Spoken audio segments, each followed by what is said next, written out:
and again, coming from the Radisson Hotel in McAllen, Texas. Saturday's game against the Texas Power. They're coming out of Dallas. Coach, let's rehash it. That was kind of a practice run, all right? No problem. You guys got practice later today. We just had a practice run there. Let's get some audio to these fans so they can hear what we were talking about. Absolutely. Let's talk about the Texas Power. They're coming in. It's their first game in the league. Doesn't mean that they're not veterans. They're football players coming in ready to play. Absolutely. You know, Texas Power coming in out of Dallas, Texas. First game in our league. This was a game that was not initially scheduled. We did some rescheduling here, which afforded us the opportunity to be able to have a home game. And, we're excited about it. Excited about playing on a Saturday, and more importantly, excited about the opponent. We're coming off 2 losses. We're looking for a big win. What do they bring to the table as far as the experience level of playing Arena football? They'll have some personnel that have played the game before. Just to be quite frankly honest with you, I'm more concerned about where we're at. Whoever lines up, on Saturday night, our goal is to have a dominating performance. We've had some things that we have addressed over the week of practice that we need to correct moving forward in regards to winning games, and we're looking forward to an opportunity on Saturday to show that. What are some of the biggest things that you guys talked about? Because obviously you scored a ton of points in week 1. You scored points in week 2, and all of a sudden the faucet shut off. And then in week 3, it looked like down the stretch you were in the game, and then just something happened. So what have you talked about? Well, first and foremost, just not turning the ball over. Execution, penalties.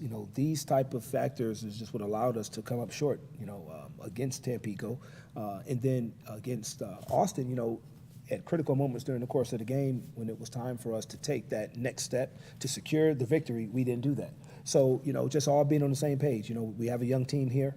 We made some personnel changes in regards to trying to having the right mix of athletes, to give us what we're looking for. And I think that we have that now and moving forward, which is why Saturday is very important, because we want to be able to see it now.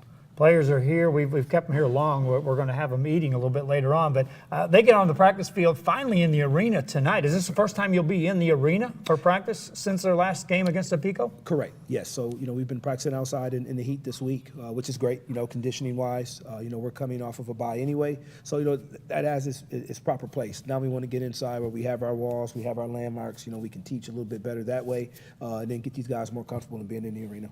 Is it different when you're practicing outdoors continually and then all of a sudden you confine? Is it a little different when you're going over situations and placements on the field where you're working? I mean, ultimately it can be. We do a good job of trying to mark the field off when we're outside. At the various high schools that we may be at practicing. But, nothing replaces being actually in the arena where you have the wall, you have the hash marks, you have the numbers, we can work on our special teams, our field goals, our posts are laid down. And it gives those guys that real feel. When you're outdoors, you see green grass. Obviously when you play indoors, it's not like that. So, from an offensive perspective, we want our receivers to be able to run in and out of those breaks and knowing that they have a wall there. When we're outside, they can run through a cone. When we're in the arena, you're not running through the wall. Gotcha. Now, Coach, let's talk a little bit about the players that we can expect. We talked about this again in our practice run. Sure. So let's break it down again.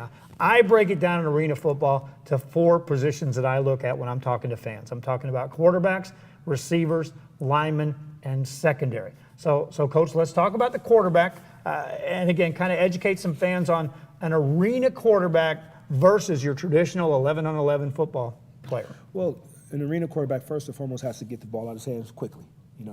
You don't have the luxury to sit back as you have in the outdoor game and kind of go through your reads and kind of check down what you want to do. This is a quick game, but at the same time, we want a guy sitting back there who has the ability to be able to read defenses, who has the ability to be able to understand what the play call is and deliver the football effectively, not turn the ball over, being poised. Pressure is going to come. That's the nature of this game.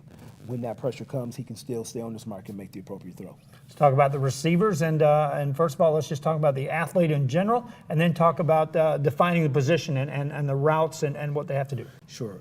Arena game, again, as we said, we have very small windows to throw the football, so we need to have receivers that know how to be in a break, get out of a break, understand the route tree that we have, and understand the concept. Everything that we run is setting up something else. So we want receivers that, have the ability also to have a high football IQ.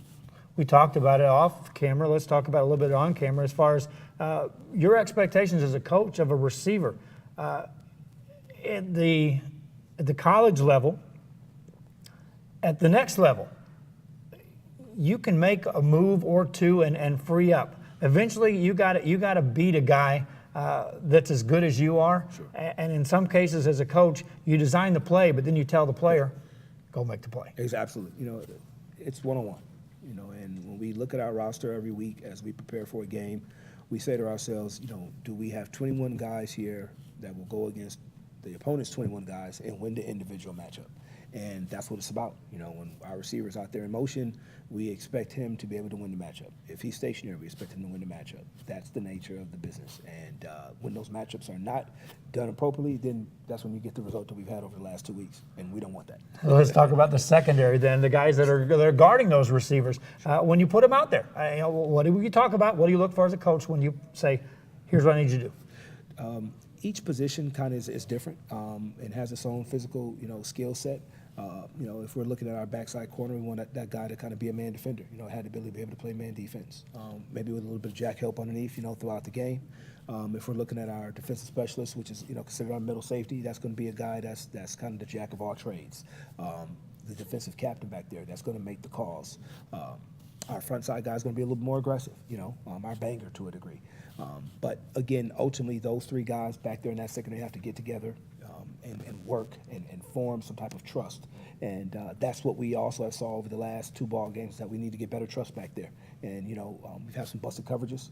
We've kind of corrected that through this week of practice, and we don't anticipate that moving forward. Limited players on the football field, and yet multiple options as far as sets. So your quarterback of your defense, I mean, just how many different things can you run that you can pick out and isolate and say they're going to run this? Yeah, well, for every motion, we have a defense that is appropriate, that can be called to it. And then ultimately, at the end of the day, we want to have guys back there that can just play man straight across, if need be. If we want to bring, great pressure up front, if we're not getting the appropriate pressure with our 3 down linemen, we want to bring them back, then we want to say, hey, you know what, let's just man up on the back end back there and let's go make a play. But, we have our defensive sets that allow us to be able to make plays. We've got to make them. Okay, let's talk about the linemen now, the guys that are protecting and the guys that are putting on the pass rush. What do you look for? We want speed on the edge, and we want a great push up front in the middle. That's really the key to it. If we can get that, then we feel like those guys on the back end can make those plays, because it's all relative. You can have a great set of DBs back there, but if we're not getting the appropriate pressure up front, then it nullifies itself. Everything plays a part. So if we're getting the appropriate pressure up front with our speed rushers and our nose, then our guys on the back end should be able to make up plays. I didn't talk about running backs.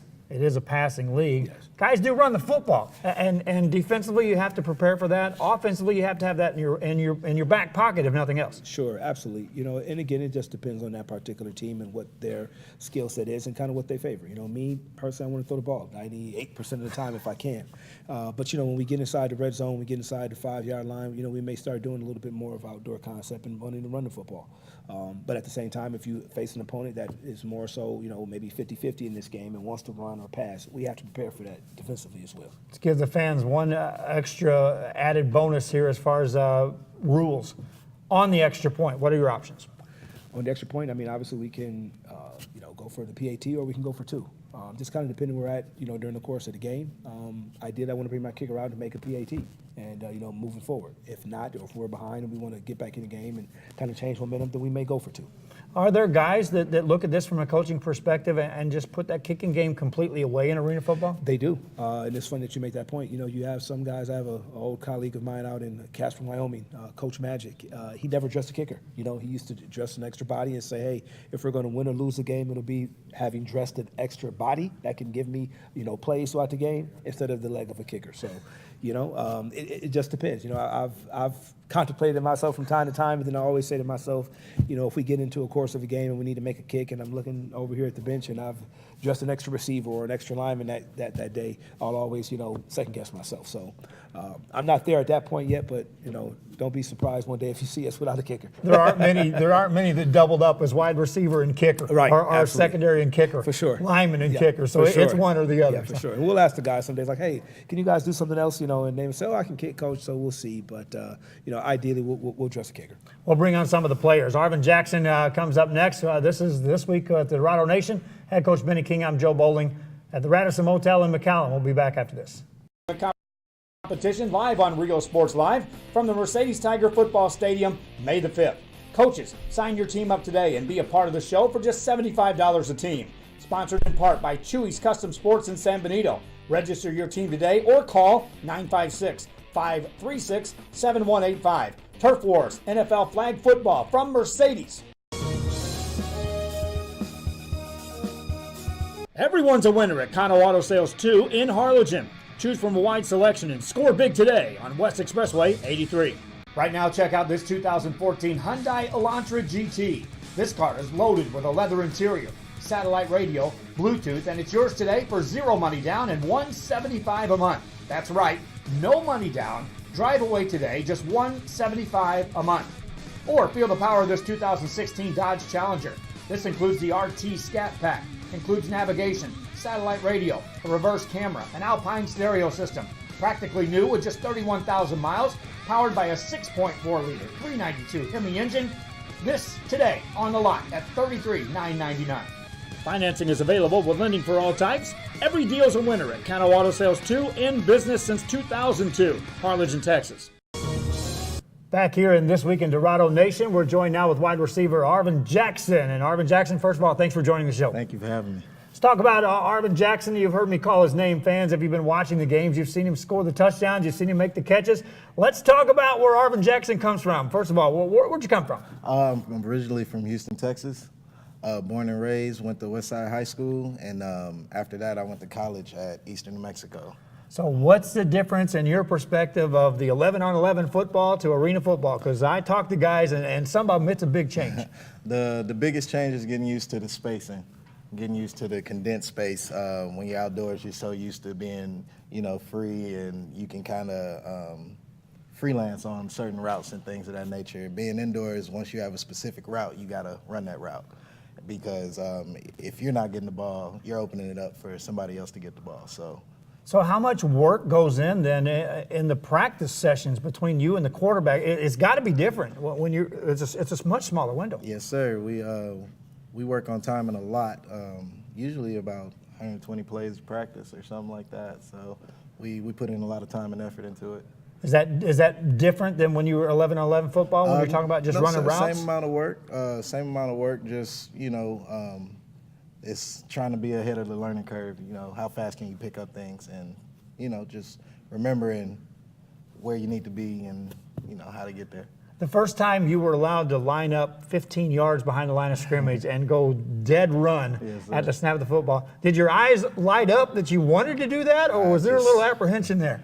I just thought it's going to be bad for these guys. It's going to be real bad because it's already bad enough when you're starting from a stalemate and they're trying to cover me, but giving me a 15-yard head start, it's going to be real dangerous for them. Have you had guys yet come up to you and try to meet you head on and try to just stop you in your tracks? I actually want them to try and do that. Really? Because that would make my job a lot easier.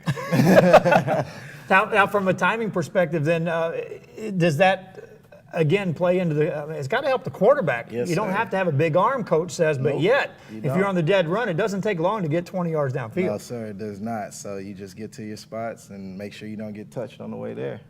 Do you look at this as far as playing for the Dorados as your next step in football? I mean, you guys I talked to different guys. They all have a different agenda. Right. So how do you use this experience with the Dorados? It's definitely been a great experience, first off, and I'm definitely using it as a stepping stone to get to the next level. And, I just enjoyed my time here and everything that I learned with everybody and just the players and the coaches, everybody I've met and relationships I've made.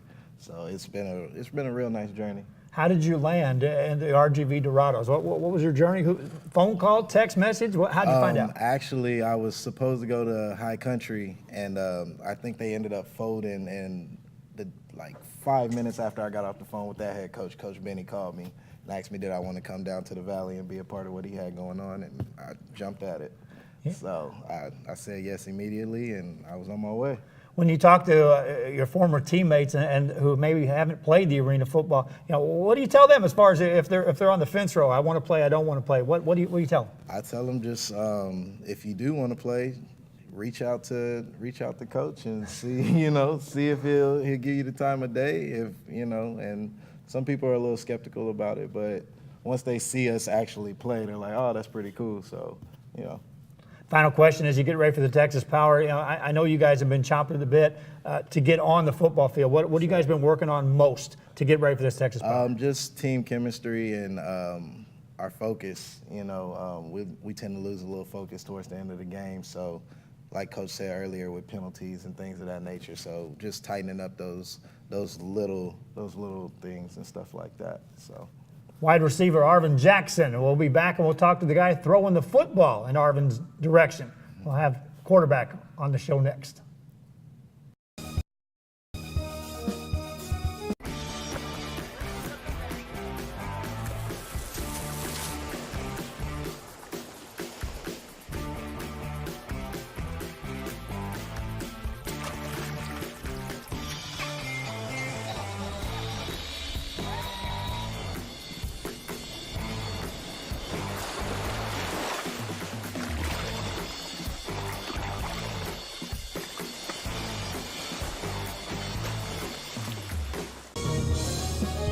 Back here on This Week in Dorado Nation, and we're now joined by quarterback Daniel.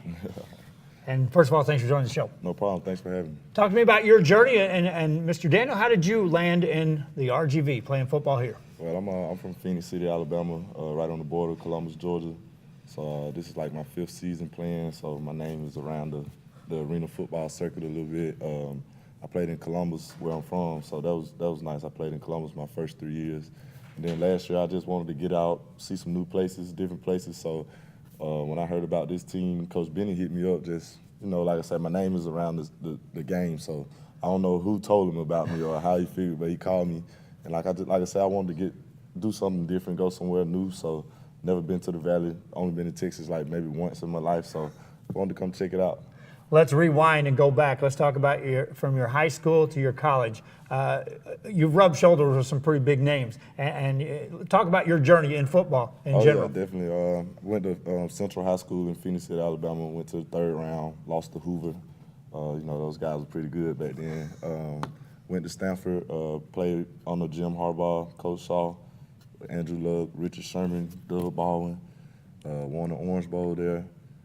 Transferred to Alabama State. Me and Isaiah Crowell, we transferred to Alabama State at the same time. Won the SWAC there. After that, I played basketball at Columbus State University while I was playing arena football for the Columbus Lions as well. So, like I said, just been staying active. Staying active. March Madness, 6'4" quarterback, by the way. That's the basketball. You had options. You had options of going fullback or quarterback. I actually played football and basketball at Stanford. I played both. So which you like more? I mean, is it the season? When people ask me, I play both. When people ask me, I'm like, whatever season it was, I love that the same. Exactly, yeah. It's just whatever I'm doing at the time. Like, I love them both the same. All right. Honestly, yeah. Now let's talk about the difference in arena football versus 11 on 11. From a quarterback perspective. It's just the timing. It's timing. Everything is like, it's no wasted time. You know what I'm saying? When I get to the top of my drop, the ball should be gone, or I should be running or throwing the ball over the wall. It's like, that's just how arena is. It's smaller, so it's, you know what I'm saying? Like AJ was saying, get to the spot. There's no time, no wasted motion, no wasted time. 1, 2, 3, 4, 5, ball. Like that's the main difference. You know, in outdoor football, you drop back and you sit in the pocket. Can't do that in arena football. So you as a quarterback, do you have to, I know each quarterback knows their receivers, but do you have to, I mean, really know these guys to understand their speed and their abilities quicker? Yeah, definitely have to know each guy, what they're good at, what the weaknesses are. Like you say, the agility, the speed. Some guys will go up and get it over the top guys. Some guys are small, tough catches on the ground. You know, some guys running by people. So, but that all comes with practice and timing, camp, stuff like that. That's how we figure out each other. A guy like Arvind has got speed. Oh, yeah. In the arena, I know you only have 50 yards to work with, but there's times when you have it at the 5-yard line. So you got 45, 50 yards to work with. Definitely. Do you have the ability to say sometimes, I'm going to throw it, you go get it? Oh, yeah, all the time. We're going to, for the most part, we're going to have one guy going deep every time, you know, just to keep that option open. If they don't honor it, we're going up top. Like you said, it's only 50 yards, so it don't take long to get down the field. I know the defensive backs and the secondary, their job is to read you. As a quarterback, do you get the ability to understand, okay, I know what this guy's abilities are? Can you gauge that within a game? Defensive backs? Yes, sir. Oh, yeah, definitely. I mean, and then like I say, being around the game so long, I know a lot of the guys. You know, it's kind of hard for me to meet a whole group of 3 new DBs. You get what I'm saying? So we're playing against 3 DBs. I know 2 out of the 3. You know what I'm saying? So, but like you say, along the course of the game, you'll figure those guys out what they don't cover well and what they do cover well. And like you said, you got to know the defense as well playing quarterback. I got to know what everybody does. Playing for the Dorados, I asked this of Arvind, I asked if every player that's playing at this level.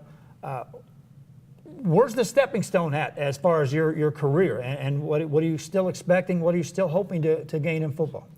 Like I say, I'm sure everybody wants to move up. You know, the level we play on, that's a high level. Arena 1, AFL, CFL, NFL, you know, anything, you know. But for me, my goal is just to keep being able to take care of my kids playing football. You know what I'm saying? So hopefully I get to the next level, but as long as I can keep making a little money, doing what I love to do, I'm all right. That's what I tell fans all the time, that this league is made up of guys that aren't finished playing football by any stretch, and your teammates aren't either. Definitely not. It's a lot of guys that got potential to do great things in their future, not just on the Dorados, but elsewhere too. Final thing, as far as talking about this Texas Power in the game, what do you feel that you guys are going to have to execute most to get that win? I just feel like it's an attitude game. We just need to come out and enforce our will and be the dominant team on all cylinders, special teams, offensive, defensive. We just need to come out and impose our will. That's quarterback Darren Daniel. He's going to be heading the show when they take on the Texas Power. We talked to one of his wide receivers, Arvind Jackson. We'll have another receiver after this. If you just graduated high school, are looking to change careers, or to upgrade your job skills, Texas Southmost College is the place to start. With over 50 certificates and associate degrees to choose from, TSC has the career for you. At TSC, you get a quality education that's close to home. Earn a certificate or an associate degree and get the education you need for today and tomorrow's job market. Wouldn't you like to be in demand? Register now at Texas Southmost College in Brownsville.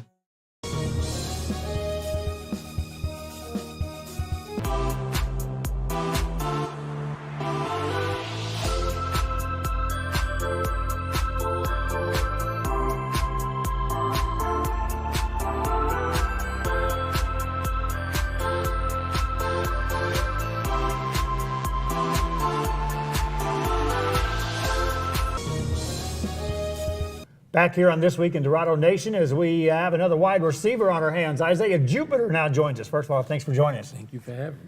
Hey, let's talk about your travels as far as that. You know, when you come to the RGV, where'd you come from? Well, I'm originally from New Orleans, Louisiana, and then I went to high school.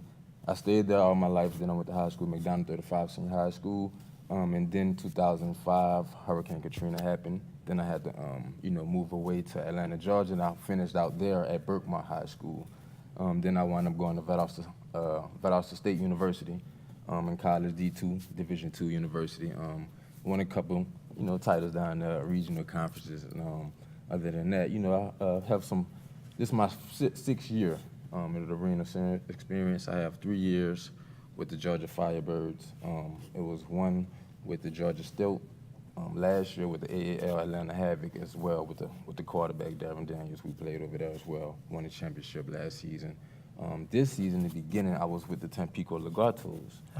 Yes, sir. Before we wound up, the situation happening. So I was actually here last, a couple weeks ago when we played. I enjoy the Valley, but what happened, I understand the situation. So, but I'm just blessed that Coach King was able to ask me to come and be a part of the Dorados. So talk about how Coach King just made a phone call to you, or you made a call out and said, hey, I'm available, or how'd that work? Pretty much he was kind of, before the game, he told me that, just let me see what you can do, So that basically just what it was from there. And then after the game, we talked, asked me would I like to stay, and I said yes. I love to make this my home. So of course I am happy that they all welcome me in, to the family.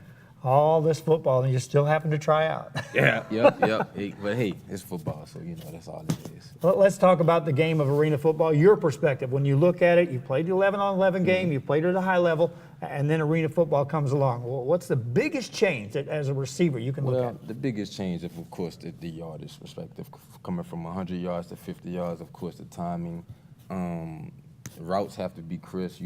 So you can't change your routes. Sometimes you may do have an option route, but it all depends on what's going on that play. Everybody do have a position, so you do have to do that route because you can interfere in someone else's route. And, sometimes you can get covered by 2 DBs on one route just because you're not doing your responsibility. So, it's all in timing. But it's really just a faster pace more than anything. And another thing from a receiver perspective, I would think, is that everyone talks about the 100 yards. That sideline to sideline is reduced as well. You don't have much on the crossing route. No, and you can't run out of bounds. You're running into a wall. There's a wall. So, yes, sir. So you have to prepare yourself for that. But most of the time, we usually just run routes on air just to try to get used to the wall. So that game time comes, we don't even feel the wall. Of course you're gonna feel it because it's an impact, but try to get used to it so you don't have to worry about it too much. There's defenders. We talked to 2 of them last week, your teammates, who want to get a receiver into that wall. Yeah. So as you're out there, is it in the back of your mind ever, or do you have time to put that into your mind, avoid that wall? Well, see, maybe the first couple of years I was like, avoid the wall, but I've been in games so much, like, I don't fear the wall, But of course, the wall is undefeated, but I don't fear the wall, I just do my responsibility. I see ball, catch ball, let's try to get to the end zone, Do you see a different? You see them, guys that have never played in there. What do you tell? You've been around this game long enough. You have the ability to talk to these guys that have never played. What do you tell them about? Well, sometimes a lot of people don't know, the rookies, they don't know about their spacing. It just be little naps that they have to learn about the arena game that you have to change from being inside from outside football. So it's not too much you have to learn, but it is some things you do have to learn, and of course at a fast pace to pick up as well. Well, one thing you didn't have to learn was anything about your quarterback. So talk about how nice is that? Well, that was a blessing for us to be able to, play again together since we was together last year in Atlanta with the Havoc. So that's a blessing. I'm just ready to go to see what we could do. I talked to him about, do you have to go that extra level of, because of the confined spaces, because of the have to run these routes, do you have to work a little extra hard to get on sync, to get online before a game with your quarterback? No, sir. No. Because we, most of the time, we always, before practice and after practice, we always try to do a little extra work. We do installing, a little extra timing as well. Of course, like the receiver said earlier, we go over 120 plays every practice. That's a must, So we try to always, we go over plays more than once, so we can make sure we have it in tune. We go over different situations, things like that. So we have it all come game day. Conditioning perspective. We talked about that last week with the defenders, and they had an interesting take on that. But conditioning factor, this is a fast-paced game, and there's not much rest. So what do you do? You've been around the game a few years now. Conditioning-wise, what do you do to stay healthy? Most definitely, conditioning. You got to stay hydrated. That's the first thing, But of course, we run all through practice. Walking, jogging. But as well, we do condition after practice every day. After every practice, if you're tired or not, we're gonna get it in. We're gonna get the full quarters in, or whatever drills coaching would like to do. But we're gonna get it in. You got to play against these guys in a game time situation. So now, when you go against them in a practice situation, the defenders were talking about a respect level for the offense on this team. Talk about how the offense looks at what you go against in practice every day. Well, that's actually interesting as well, because there's some guys, just like a quarterback said, we do know some people everywhere we go. So we do have some DBs on our team that I already know and are familiar with. So we do like to compete. That is what I love about this team. Everybody like to compete. Everybody want to go with the best to get better. So that is what I like about this team as well, and defense-wise. What do you sense on this team as we wrap this up? What do you sense on this team is the the biggest thing they're going to have to overcome? You've been on one side where you watched them lose. And so now you see them ready to win, and you want to be part of that winning. So what do they have to do? To be honest, I see they have a very good thing here. You know, it's just, I think the only basic thing is we just have to finish the drill. Once we finish the drill, execute the whole 4 quarters, we'll be good to go. I don't see us losing. If this offense clicks, what is the ceiling? How many points can this team put up in a game? I think we could put up 80 easy, you know, with a couple help on the defense and special teams as well, get us some points. 80. I don't think that's hard at all. We'll see. I see it too.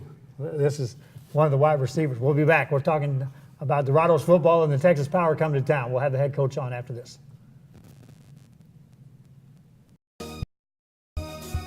Men, start the new year off right. Alpha Men's Primary Care wants to remind all men it's time for your annual physical. Call to schedule an appointment. It's about the body, mind, and emotion. Stop feeling sluggish, having no energy, or being stressed. Alpha Men's Healthcare believes in a holistic approach to your overall health. Even if you have low testosterone, diabetes, high blood pressure, or gained weight, let Alpha Men's Primary Care help you increase your energy, stamina, endurance, and quality of life. Start feeling young again. Alpha Men's Primary Care is changing the way men's healthcare is done. Don't pass up the savings at Me Casa Furniture.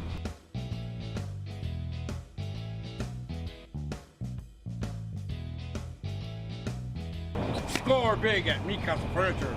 7533 Boca Chica Boulevard, Brownsville. Fishing fans, here's your chance to catch some fish and help out athletes at the same time. Mark the calendar now and plan on attending October 20th as the 3-Up, 3-Down San Perlita Booster Club Fishing Tournament looks to be the biggest and best yet. Located at Laguna Madre Baits in Port Mansfield, Texas, this tournament is set to provide 100% of the proceeds directly to the athletic programs. Artificial lures only with a blackjack format, no fish over 21 inches, $150 per team or boat, maximum 4 people, and the grand champion is a team closest to 63 inches with 1 red trout and 1 flounder. Food raffles, baked goods, a silent auction, and terrific prizes from some great sponsors. Registration is October 19th. The tournament is October 20th. See you there at the 3-Up, 3-Down Fishing Tournament in Port Mansfield, where catching fish is helping athletes in a big, big way.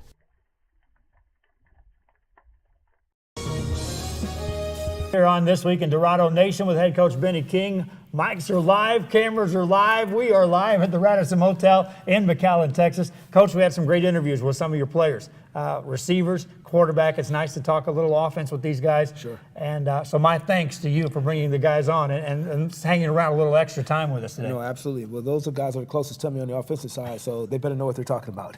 When they say they can score 80 points, now I'm going to go right to that point because the fact that, well, I've watched enough arena football in my life that I've seen some of those 89 to 88 final score games. But, Coach, I don't think that's talking out of the box. When you look at the chemistry, you have guys that have played together. You have receivers that have big play capabilities. Fans, 80 points isn't necessarily a stretch when you talk about this offense. Well, when everything is working effectively, those are the numbers that we should be able to reach. You know, and again, it's like a puzzle piece, right? So if the offensive line is protecting appropriately, if the quarterback is going through his proper reads, if our receivers are running the correct play, getting the depth on the routes, the spacing is where it needs to be, then the efficiency should be there for that. But that also entails defense giving us stops as well, and us executing based off of those stops that we get. But yeah, the goal is to score points and to score a lot of them. So let me ask you this question. If you get into one of those modes where I can score on any play, I can score, do you dare ever look over your defense and say, I need to give at least a couple plays and let them get a blow? Or do you just go? No, you know, when you're on, you're on. You know, you know, that's the goal of it, and that's where we want to be at. And, you know, that's why we practice. That's why we try to put the pieces together to reach that type of mix to where we can confidently say, if we get 10 possessions a game, we want to be 10 for 10. Talk about this, the fan base. It's growing. I mean, our numbers grow as our games are being viewed, as our shows are being viewed. Absolutely. Fans haven't been here yet, Coach, and they're on the fence row. What do you tell them as far as, you know, come on out and see this game on Saturday night? Come out and see the product. You know, we know that this area 10 years ago loved the Dorados, and us coming back with the new Dorado name and moniker is to touch that, right? But at the same time, we've got some young guys here. We've got some local players. We've got a good mix of guys that are excited about playing arena football, are excited about wearing that gold uniform, putting on that helmet, and you know, we'll be happy to have you guys out this Saturday to see the product. It's Saturday night as the Texas Power's in town. They're out of Dallas, Texas. We were going to have to wait till May 5th for the next home game. So it's time to pack the house. Over 2,000 the first couple of games on an average. We should be able to double that. I'm telling you, fans, it's a product that's worth seeing. As you close this down, you guys have a practice tonight. Yes. So it's 2 days before a game. Are you still full contact, or is there full contact on the arena football practice? It definitely is, and you know, to be quite honest, you know, our contact is based on our performance. You know, my philosophy is we do enough beating each other up on Saturday night when we play. I try to stay away from that as much as I can in practice. However, you know, linemen still need to put the pads on at certain points during the course of the season, as do receivers and our quarterbacks, you know. But tonight what we're doing is now we'll start fine tuning. You know, we'll start breaking down exactly, you know, what we're going to come out offensively doing. We'll start looking at roster and kind of saying to ourselves, okay, this is the 21 guys that we think we'll start going, you know, with on Saturday, and just get our tempo going, you know, over the next 2 nights, even on Friday. You know, we'll have a short, kind of quick-paced practice, but we want to work on tempo, especially having the opportunity to be inside.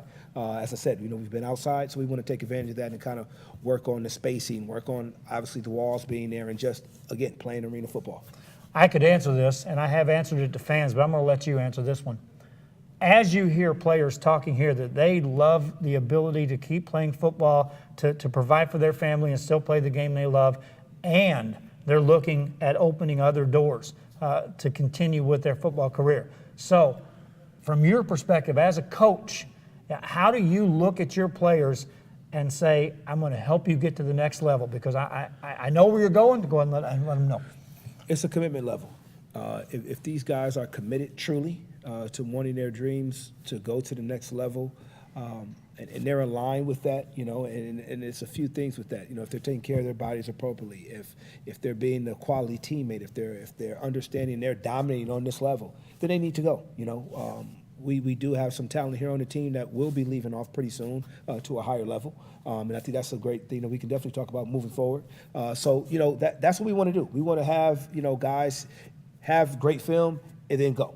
You know, because that's what we're in the nature of doing here, is just building up quality players and giving them an opportunity if they're ready to do that. And that's the challenge that I give to these guys all the time. You know, if you say that you truly want to be a professional and you want to play on the next level, then do those things that entail that for that to happen. So for the fans who are building their loyalty to the Dorados, your commitment to the fans is, I'm helping guys move on to the next level, but at the same time, the more that move on, the better talent's going to come in right behind them. Absolutely, because then now we're a program that is known throughout the country and known throughout the indoor circuits as a program that's sending guys to the next level.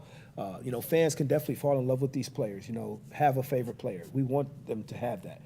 But at the same point in time, outside of winning games, from an individual professional standpoint, it's built for these guys to move on when they have the opportunity.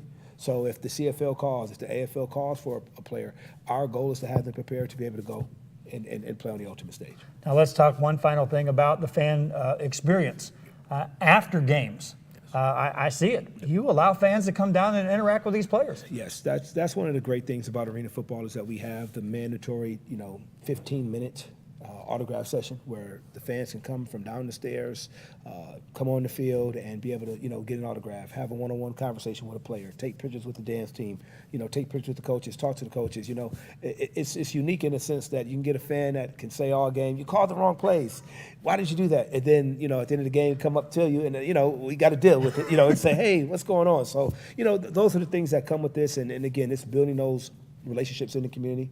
And, we accept that and take that. Final thoughts, Coach, as we get ready for this ball game. Last week, this week, one thing I can see in this football team, they're coming together more and more as a unit, and they're getting tighter. Yes, absolutely. And that's something that, we definitely want to work on. It's team chemistry. And that's what allows you to be successful, and that's what I know that we're building now is good team chemistry and accountability amongst each other, not just the players, coaches as well. So that's why I'm looking forward to Saturday to seeing, that kind of go from practice to a game type situation. And then, we'll have a break and then we'll get prepared for Temple as well. Just a couple days away. Absolutely. Texas Power coming to town on Saturday night. That's head coach Benny King. That's going to wrap up this edition of This Week in Dorado Nation. Want to remind you that next week we'll be back on our Wednesday schedule. It'll be a Wednesday night. And I also want to remind you of some additional broadcasts coming your way as we've got Idea All-Star basketball games tonight coming from Donna. That's 6 and 7:30 on girls game. We do have some soccer lined up now for soccer playoffs, and that looks like that's going to play out tomorrow. Keep it posted on our games and our social media. We'll let you know about that. Saturday, we've got additional coverage, and then Saturday night we'll have the Dorados live from the arena in Hidalgo, and then Sunday, the RGV Coaches Basketball Association, 4 games coming your way. I've counted them up. I think I'm doing 9 games now. You're from busy. this. I'm a little busy. Yeah. So, again, Coach, thanks for joining for the Thank show. you. We'll see you next week. Absolutely. Thank you, Joe. Talk to you next week, fans. Thanks again for joining us.